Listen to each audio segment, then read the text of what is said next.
우리가 오늘 함께 나눌 하나님의 말씀은 요한복음 20장 21절부터 23절까지의 말씀입니다.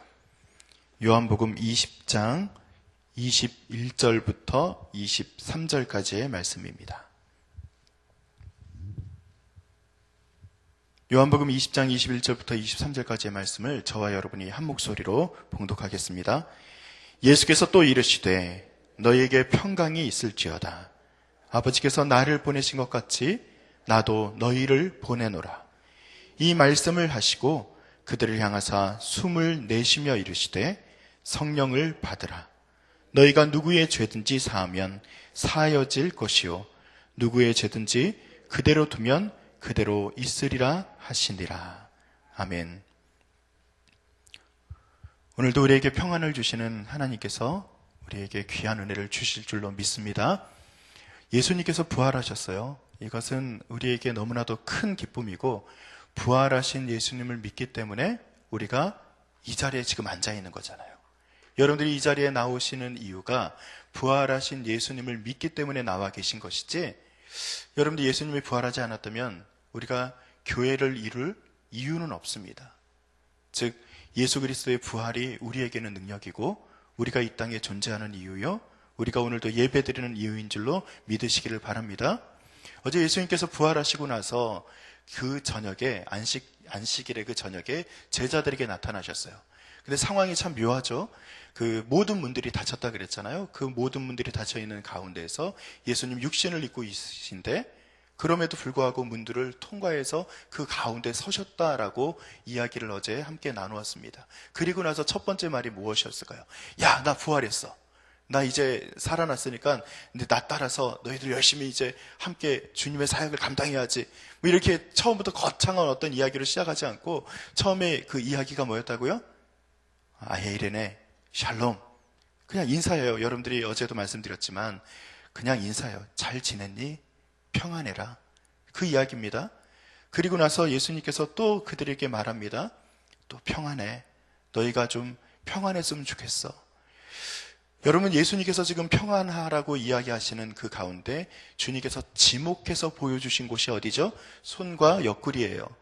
당신께서는 그 평안의 인사를 우리에게 편하게 하시는 것처럼 보이지만 그 평안, 그 한 조각 같은 그 우리에게 주어진 그 평안이 실제로는 예수 그리스도의 죽음과 연관이 있다 생각하면 그 평안이 가벼운 무게는 아닐 것입니다. 오늘 우리에게 주시는 평안도 그럴 거예요. 예수님께서는 피의 값으로 사신 예수 그리스도의 보혈의 능력으로 주신 그 참된 평강이 가볍게 날아가는 것이 아니라 오늘 여러분 가운데 정말 마음 가운데 깊이 새겨지고 우리 가운데 진정으로 다가오는 평안이 되시기를 간절히 축원드립니다. 그렇게 평안의 인사를 다 나눈 후에 예수님께서 본론적인 이야기를 또 하십니다. 오늘 21절의 내용이 이렇게 전개가 되죠. 아버지께서 나를 보내신 것 같이 나도 너희를 보내노라. 아멘. 여러분, 이 보내다 우리가 이제 성경을 읽을 때 가끔 목사님들이 그런 이야기를 하시잖아요. 같은 단어지만 조금 다른 의미가 있습니다. 같은 단어지만 원어나 아니면 다른 언어의 책으로 보면 조금 다른 의미가 있습니다라고 이야기를 하는데, 여기서도 아버지께서 나를 보내신 것 같이 나도 너희를 보내노라 하는 것은 조금 다른 의미가 있는 단어라고 이야기를 할 수 있습니다. 왜냐하면 우리 한글로 봐도 그렇잖아요. 아버지께서 나를 보내신 것 같이, 이건 뭐죠? 예전에 나를 보내셔서 이제 보내신 것이 완료되었다라는 뜻이죠. 그래서 그 헬라어 단어로도 앞에 스탈켄이라고 하는 완료형 동사로 쓰여져 있답니다. 이것이 무엇을 말합니까? 예수님께서 십자가상에서 이야기하셨던 그 가상 7원에서도 나오는 말씀인데, 다 이루었다라고 하는 말씀 기억하셔요? 여러분, 그 다 이루었다는 말씀이 바로 예수님께서 하나님께서 보내신 그 뜻, 하나님께서 예수 그리스도를 보내시고 십자가를 지시고 부활케 하셨던 그 사건은 이제 이루어진 사건입니다. 그래서 이 하나님께서 나를 이미 보내서 완결시킨 일이 있고, 그리고 나서 이 완결된 끝 시점에서부터 새로운 보내셔서 완결되었지만 새롭게 시작되는 보내짐이 있다라는 것을 의미하기 위해서 나도 너희를 보낸다라고 말하면서 펜포라고 하는 현재형 동사를 쓰고 있습니다. 여러분, 우리가 예수님께서 이 땅에 2000년 전에 오셔서 십자가의 사건은 이미 이루신 사건으로 믿고 있습니다. 여러분 믿으시죠? 네. 여러분들이 믿고 있는 이 사건이 예전에 이루어진 사건으로서 우리에게 오늘 받아들여지는 신앙의 어떤 일들이기도 하지만, 동시에 오늘 성경에 나오는 이야기처럼 오늘도 우리에게 보내지는 역사가 나타나는 그런 일들이 되는 줄로 또한 믿으시기를 바랍니다. 그렇기 때문에 제자들에게만 내가 아버지께서 나를 보내신 것 같이, 즉 완성된 것 같이 그냥 이것이 보내지는 것으로 끝나는 것이 아니라 나도 너희를 보냄으로 새로운 일들을 시작하겠다라는 이야기를 선포하신 것입니다. 이 선포가 제자들에게만이 아니라 우리 모두에게도 동시에 선포가 되어서 오늘도 우리가 보냄을 받는 역사가 우리 모두에게 있기를 간절히 축원드립니다. 보내는데 예수님이 선물을 주셔요. 그냥 혼자 보내지 않습니다. 22절 말씀은 또 다 같이 한번 읽어볼까요? 시작. 이 말씀을 하시고 그들을 향하사 숨을 내쉬며 이르시되 성령을 받으라. 아멘. 이 숨을 내쉬다. 예수님이 숨을 내쉰다 그러면 여러분 언제 숨을 내쉬셔요? 한숨 날 때 있죠. 아휴, 이럴 때도 있고요. 아니면은 또 언제 있어요? 우리가 어려운 일들 겪고 나면은 아휴, 이제 살았다. 이런 한숨도 있을 거고, 그런 한숨은 아닐 거 아닙니까? 예수님이 숨을 내쉬었다라고 하는 이 단어는 신약 성경 전체에서는 한 곳에 쓰여졌고, 이제 구약에 이제 비교를 하자면 이제 70인역에도 이렇게 보면은 70인역에 쓰여진 이 단어가 이 창세기에도 나타나는데 2장 7절의 말씀에도 이 단어가 쓰여졌다고 합니다. 제가 창세기 2장 7절의 말씀을 읽어 드릴 테니까 예수님께서 숨을 내쉬셨다, 숨을 쉬셨다라고 하는 게 이것과 연결이 되는구나. 한번 잘 여러분 연결지켜 보세요. 여호와 하나님이 흙으로 사람을 지으시고, 뭔지 알겠죠? 생기를 그 코에 불어넣으시니 사람이 생명이 된지라. 여러분 믿으십니까? 예수님께서 그 순간에 그들에게 선물을 주시는데 숨을 불어넣으셔요. 새로운 창조를 하시는 거예요. 그들이 죽어있던 영, 그들이 하나님 아버지 앞에서 정말 나아갈 때 하나님의 주시는 그런 능력으로 말미암아 새로운 힘을 얻었으면 좋겠다. 그렇게 예수님께서 생각하시면서 숨을 내쉬시면서, 그리고 그 다음에 하시는 말씀이 연결이 어떻게 됩니까? 바로 성령 하나님이 너에게 임재할 것이다라는 것을 말하고 계십니다. 여러분, 우리가 주님께서 우리를 보내실 때 그냥 보내시는 것이 아니라 성령 하나님, 즉 보혜사 성령, 즉 우리를 도우시는 하나님, 그분께 손을 붙잡고 갈 수 있도록 주님이 부탁하시고 또 선물을 주시고 우리와 함께 하시는 줄로 믿으시기를 바랍니다. 그럼 우리는 오늘 어떻게 해야 돼요? 오늘 예배 드리고 나서 여러분 오늘 어떻게 해요? 우리도 보냄을 받는 것 아닙니까? 보냄을 받는데 내가 나 혼자 가는 겁니까? 주님 나와 동행을 하시죠. 어떻게 해요? 성령 하나님께서 오늘도 나와 동행하시는 거예요. 그 성령 하나님과 동행하시면서 귀한 은혜가 있기를 간절히 축원드립니다. 우리가 물세례와 불세례를 받는다 이야기를 할 때 좀 이제 불세례에 대해서 좀 오해하실 때가 있는 것 같아요. 물세례는 우리가 죽었다 다시 살아난 것, 즉 우리가 새로운 생명을 얻은 것에 대한 우리가 그런 은혜로 받는 것이 바로 물세례가 아닙니까?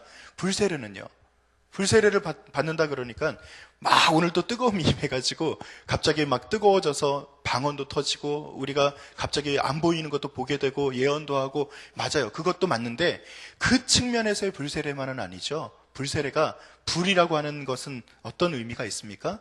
멸하는 의미가 있죠.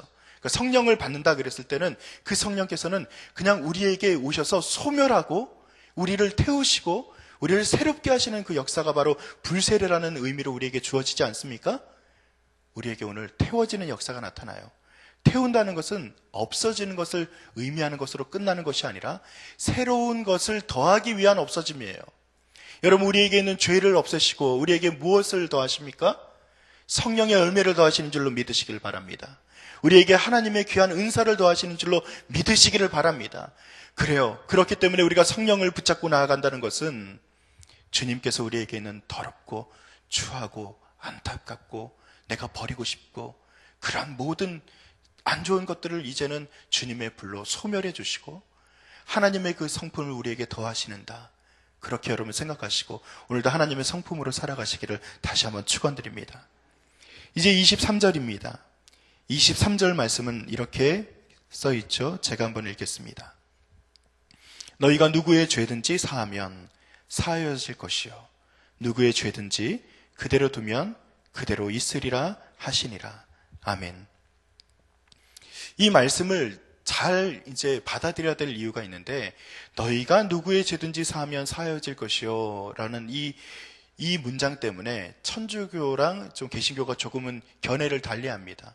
천주교에서는 그렇기 때문에 그 사제가, 천주교에서는 그 신부님들이 직접 죄를 사하는 그런 일들을 하잖아요. 그래서 그렇게 해석을 하면은 사람이 사람의 죄를 사할 수 있다. 사실은 그렇지 않아요.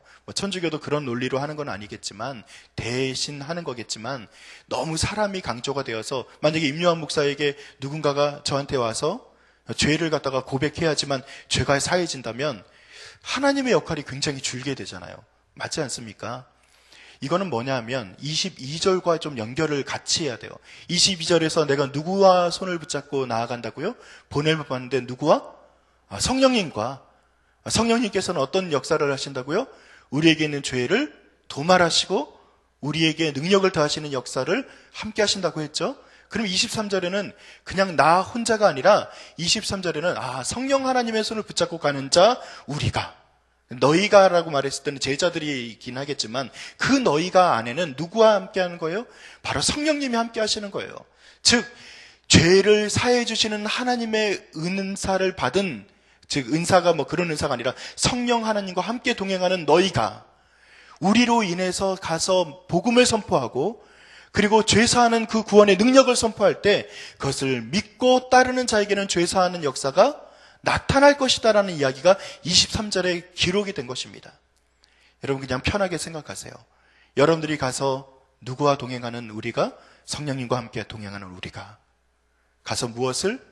주님께서 주시는 평강으로 또 평강을, 어떤 평강을? 예수님께서 우리를 구원하셨어. 그렇게 말하는 그 평강을, 그 복음을 전할 때 그것을 믿고 따르는 자에게는 죄 사해지는 역사가 나타나게 될 것입니다. 그러면 여러분들 한 사람 한 사람은 귀한 분들이 아닙니까? 여러분들은 오늘 주님께서 보내시는 여러분인데 그냥 보내어지는 것이 아니라 주님께서 주시는 그 평강을 또 선포하는 보내어짐이고, 그리고 주님께서 주시는 그 죄사하는 역사를 또 우리도 함께 선포하는 그런 보내어지는 귀한 분들로 여기 앉아 계시다라고 생각하시고, 나를 나 귀한 사역 받은 자구나, 내가 그렇게 또 쓰임받는구나, 오늘 하루 그렇게 살아야겠구나, 그렇게 다짐하시면서 오늘 하루도 승리하시기를 간절히 축원드립니다. 말씀을 맺습니다. 보냄을 받은 자는 보내는 이가 계시기 때문에 보냄을 받는 것이죠. 보냄을 받는다는 것은 보내는 분의 의도를 품고 가는 것이죠. 보냄을 받는다는 것은 지금 있는 것을 잠시 내려놓고 보내는 분의 의도에 따라 살아가는 것을 말하는 것이죠. 보냄을 받는다는 것은 보냄을 받은 거니까 움직여야 되는 것이죠. 오늘 움직이는 자로 보내신 분의 의도에 따라서 살아가는 귀한 분들로 살아가시기를 다시 한번 축원드립니다. 기도하겠습니다. 아버지 하나님, 우리가 가는 곳에 죄사함의 복음이 선포되게 하여 주시옵소서. 우리가 성령으로 말미암아 새로운 창조의 삶을 살아가게 된 것처럼 우리가 가는 곳마다 성령 하나님이 전해지고 또 그들에게도 새로운 창조의 삶이 나타날 수 있도록 인도하여 주시옵소서. 그래서 예수님이 우리에게 주신 이 평강이 내가 전하는 그 자리에서도 나타나게 하여 주시옵소서. 감사드리며 예수님의 이름으로 기도드립니다. 아멘. 우리가 함께 나눌 공동기도문 두 번째 선교에 대한 기도입니다. 우리가 교독하면서 기도를 올려드리도록 하겠습니다. 모든 민족과 나라의 십자가의 복음을 전하도록 온 세계에 12개의 선교센터를 세우게 하옵소서.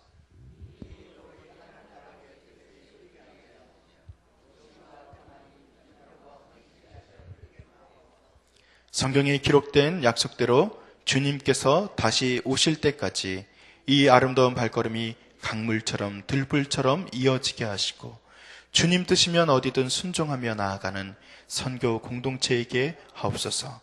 한 사람을 사랑하고 찾으시는 하늘 아버지의 마음이게 하옵소서. 아멘. 함께 주기도문 하시겠습니다. 하늘에 계신 우리 아버지, 아버지의 이름을 거룩하게 하시며 아버지의 나라가 오게 하시며 아버지의 뜻이 하늘에서와 같이 땅에서도 이루어지게 하소서. 오늘 우리에게 일용할 양식을 주시고 우리가 우리에게 잘못한 사람을 용서하여 준 것 같이 우리 죄를 용서하여 주시고 우리를 시험에 빠지지 않게 하시고 악에서 구하소서. 나라와 권능과 영광이 영원히 아버지의 것입니다. 아멘.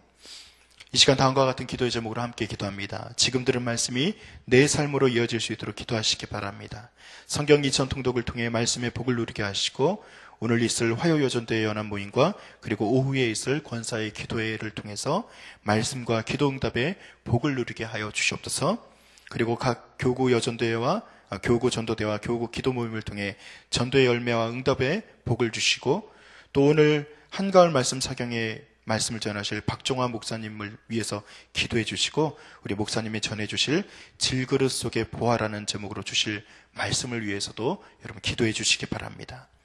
그리고 오는 15일에 있을 전교인 가을 소풍을 준비하는 안수 집사회를 축복하여 주시옵소서.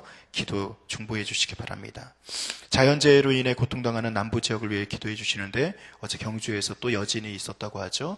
3.3의 여진이 있었고 470여 차례의 여진이 계속된다고 합니다. 여러분 그냥 흔들리는 집에 그냥 사는 것이 얼마나 불안하겠어요. 우리가 그분들의 마음을 심정을 헤아려 주면서 하나님 그곳에 상처받고 위로가 필요한 이들에게는 위로가 임할 수 있도록 여러분 꼭 중보해 주시기 바랍니다. 공동기도문의 기도 제목과 우리 각자의 기도 제목을 따라 기도하시다가 삶의 자리로 나아가겠습니다. 함께 기도합니다. 아버지 하나님 감사를 드립니다. 주님께서 우리에게 주신 귀한 은혜를 따라 평화의 메신저로 그렇게 보냄을 받은 자로 그렇게 하나님께서 우리를 써주시는 귀한 직분자로 그렇게 사명자로 우리가 오늘도 설 수 있도록 인도하여 주시옵소서. 우리가 가는 곳에 주의 성령의 은혜가 임재할 수 있도록 인도하시고 아버지 하나님 복음이 선포되게 하시고 아버지 하나님 주님의 귀한 은혜로 아버지 하나님 평강을 선포할 수 있도록 인도하여 주시옵소서. 주님 바라보는 길은